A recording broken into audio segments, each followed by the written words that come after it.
Hello friends, welcome to our AC tech channel. आज की video के अंदर मैं आप लोगों को बताने वाला हूं कि आप लोग कैसे अनम्यूट कर सकते हो अपनी कन्वर्सेशन को आईफोन में। तो आइए वीडियो को शुरू करते हैं।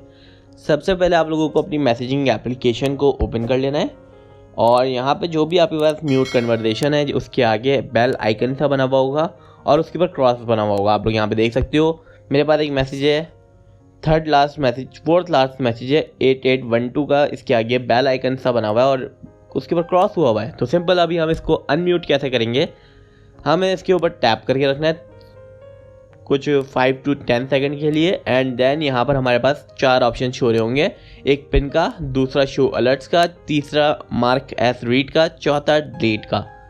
तो सिंपल आपके पास शो अलर्ट्स का ऑप्शन शो रहा होगा, सिंपल आपको इसके ऊपर टैप कर देना है और आपका जो बेल आइकन है वो गायब हो चुका होगा। आई होप ये वीडियो आप लोगों को बहुत पसंद आई होगी।